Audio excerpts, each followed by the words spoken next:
Ashamaa harka fuunee akkam jirtan kabajamtoota hordoftoota maamiltootaa fi maatiiwwan chaanaala yuutuub isaa Ibraahim nageenyi koo kan jaalalaaf kan kabajaadha bakka jirtanitti sinaa qaqqabu ani nagaa alhamdulillahi assalaamu alaikum warahmatullahi wabarakaatuun siniin jedha. Akkuma baratame viidiyoowwan mimmiidhagoo bareedoo fi barsiisoo ta'aniin chaanaala kan koo irratti siniin maxxansa. Namoonni chaanaala kanaaf haaraa taatan kan viidiyoo kanas akkasuma yeroo jalqabaatiif daawwachaa jirtan chaanaala kan koo sabiskiraayib gochuudhaan jajjabeessaa. Namoonni immoo kana duras viidiyoo kan koo daawwachaa turtan chaanaala kan koo sabiskiraayib naaf gochuudhaan na jajjabeessaa. Akkasuma immoo namoonni otoo viidiyoo kan koo daawwattan chaanaala kan koo yeroo sabiskiraayib gochuu barbaadan sabiskiraayib isiniif ta'uu diduu imeelii banachuudhaan chaanaala keessan chaanaala mataa keessanii qabaachuu qabaattan jechaadha. Chaanaala yoo isiniin jedhu imeelii qofa inni banattanii achi booda akkaawuntii keessan aktiif qofa gochuudhaan akkas yoon ta'in namaaf sabiskiraayib gochuu dandeessan jechaadha. Kanaaf viidiyoo har'aa keessatti jechaadha haala bilbila badeetti argannu daayirektii isinitti agarsiisa.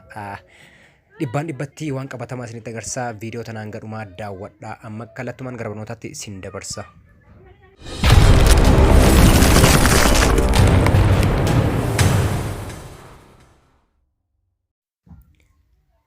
Tole kabajamtoota hordoftoota amma wanti gochuudha qabdan jechaadha. Dhifama jalqaba irratti bilbila keessan bilbila otoo hin banne dura seetingii guuttachuudha qabdan takka jira jechaadha. Seetingii bilbila keessanii ni seentanii yeroo tokko jechuudha. Seetingii bilbila keessanii seentaniiti akkana gadi deemtanii jechuudha. Biometrics and security seetingii bakka jedhu tokko ni tuqxanii. Biometrics and security kunuu isa kana jechaadha ni tuqxanii. Bilbila tokko tokko irratti security qofa jechuu danda'a jechuudha. Kanaafuu Samsung yoo ta'e bilbilli keessan biometrics and security kan jedhu kana tuqxanii yookaan ammoo security qofa kan jedhu qofa barbaadan jechuudha. Kanaafuu isa san yeroo tokko ni tuqxanii. Haala kanaan isinii fida. Amma iddoon seetingii kana on itti godhatan bakka kana jechuudha. Bakki sun bakka find my mobile jedhu kana jechaadha. Kanaafuu isa kana amma argartan kana jechaadha. Inni kun on tahaa jecha isa kana on godhattanii bifa kanaan jechaadha. Erga isa kana on godhattan mee fakkeenyaaf keessa isaa tuqeetiin isinitti agarsiisa. Kunoo inni kun kana fakkaata keessa isaa jechuudha. Garuu isin on qofa godhattanii yoo dhiistan gahaadha jecha. Amma duubatti deebitanii maybe bilbilli keessan biometrics and security ka jedhu kana hin qabu yoo ta'e duubatti deebitaniituma seetingii keessan gubbaa irraa iddoo sarchii iddoo kana dhuftanii jechuudha. Iddoo gubbaa irraa kana find my device jettanii barbaadan jechuudha. Find my device search gootanii isiniif dhufa jecha. Kunoo isiniif dhufeera amma ka iddoo kanatti erga isinii dhufee isa kana kilee gootanii ittuma bantanii haala duraarraa xiqqoo jijjiirama qaba jecha. Inni kun erga isinii dhufee turn on godhattan jechaadha. Isa kanarra kaayyattanii isa kana onii godhachuudha qabaattan jechaadha. Kun kallattiilee lamaan akkamitti akka bilbila keessan barbaadan kan isinitti agarsiisudha. Tokkoffaa find my device ka jedhu jira. Appilikeeshinii find my device jedhamu jira. Google Store irraa buufattan jedha karaa jalqabaati. Karaan isa lammataa inni kun jechuudha. Find my device web jedha. Kun weebsaayitii fayyadamuudhaan odoo appilikeeshinii hin buufanne haala bilbila isin jalaa badee kan lost isin jalaa ta'e itti barbaadan isinitti agarsiisa. Kanaafuu normaalii isin wanni ammaan kana isinirraa eegamu ishee gubbaa tana jechaadha. Ishee tana on godhattanii as keessaa baatanii amma gara bilbila biraatti dabartanii bilbila keessan barbaadan jechuudha. Imeelii qabaachuu qabdan bilbilli keessan yaa'u normaalii imeeliin dhabu imeelii qabaata. Achi booda akkamitti akka guutamu gara bilbila lammataatti darbeen isinitti agarsiisa na hordofaa. Kabajamtoota fi hordoftoota amma bilbila duraa keessaa bahee kun bilbila biraati jechaadha. Bilbila biraatiin bilbila kan koo isa duraa san barbaaduuf deema jechaadha amma. Kanaafuu asirrattiin waan lama dalagachuudha bilbila isa lammataa kan ittiin barbaadu kanarratti tokkoffaa gubbaarraa gadi butee location isaa turn on godha. Lammaffaa immoo googilii seenee yookiin immoo jiimeelii seenee jechaadha. Imeelii bilbila na jalaa badee san asirratti guuttadha jechuudha. Fakkeenyaaf amma mee googilii keessa haa seenutu jechuudha bilbila biraatiin bilbila na jalaa badee san barbaaduudhaaf imeelii kan ni bana jechaadha. Imeelii bilbila kanaa ni bana jiimeelii isaa jechuudha. Appilikeeshinii jiimeelii san ni bana. Achi booda gubbaa kanatti mallattoo iddoo profaayilii kana ni tuqa jechaadha. Erga tuqee add account another account ka jedhu akkaawuntii biraa jechaadha.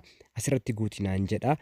Akkaawuntiin biraa kun kaminni imeelii bilbila badee sanarraa ani qabu jecha asitti guutaa googilii san as biratti guuta jechaadha. Haala kanaan naaf bana jechaadha. Yeroo kana paatarnii keessa yookiin piinii keessan isin gaafatanii bantanii erga bantan booda jechaadha. Amma wanti gootan imeelii fi paaswordii keessan asii guuttan. Imeelii fi paaswordiin keessan wanni isin beekuu qabdan kan bilbila badeessan jechaadha. Kun kan bilbila biraati waan ta'eef kan amma isin harkaa qabdan bilbila nama biraati yookiin keessanuma kan biraati. Asitti imeelii keessaniif paaswordii keessan guuttan isa isin jala badeessan irra imeelii jiru sana jechaadha.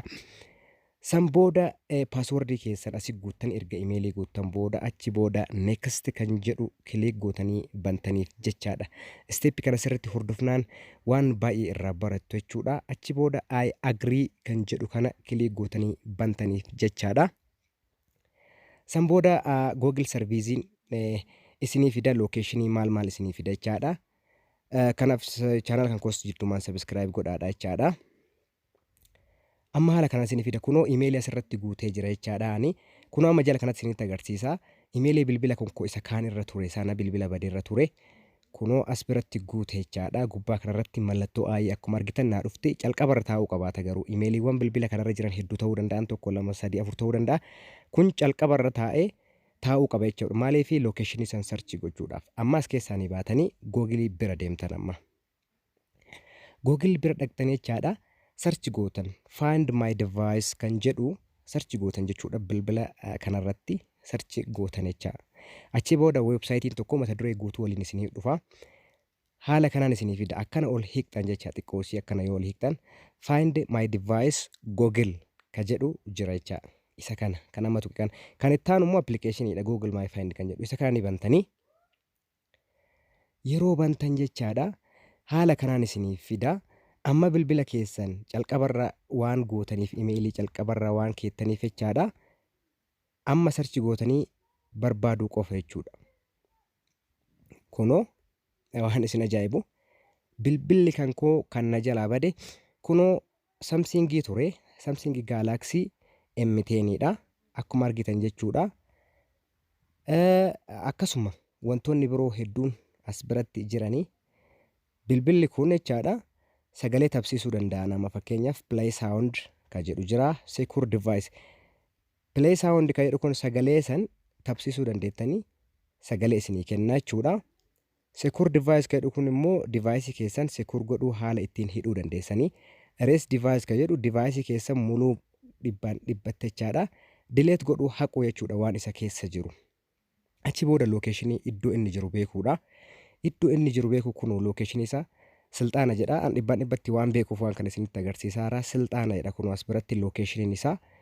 Silxaana naannoo mana amantaa tokko naannoo sana jira kuno. Believers Silxaana Full Gospel Believers Church naannoo kana jira. CBE bir agent Silxaana jedha kuno. Lokeeshiniin isaa as bakka kana jira bilbilli keessan. Iddoo kana jira. Wi-Fi fayyadamaa jira namichi kun. Wi-Fi Oromiyaa jedhamu fayyadamaa jira bilbila kana. Bilbilli kun abbaan bilbila kana naalaa fuudhe yookiin kan bira jiru just now jedha kun last seen just now yeroon ammuma kanatti jechaadha. Kunoo chaarjii illee parsantii 66 qaba jechuudha of keessaa bilbilli kan koo. Achi dhaqee nama sanarraa fudhachuun hin danda'a jechaadha bilbila kan koo haala kanaan barbaadachuu dandeessanii. Inni kun immoo inni amma isinitti agarsiisaa jiru appilikeeshiniidha. Inni duraa websaayitiidha jechaadha. Appilikeeshinii kana buufattanii akkuma jalqabaa sanitti steeppii saniin deemtanii itti fayyadamuu dandeessanii. Kun appilikeeshiniidha. Inni duraa immoo websaayitiidha jechaadha. Saayiniin as gasti jettanii seentanii argachuu dandeessanii. Kana fakkaata xumuree jira. Assalaamu alaikum warahmatullahi wabarakaatu. Chaanal kan koo subscribe gochuu hin irraanfatinaa isiniin jedha.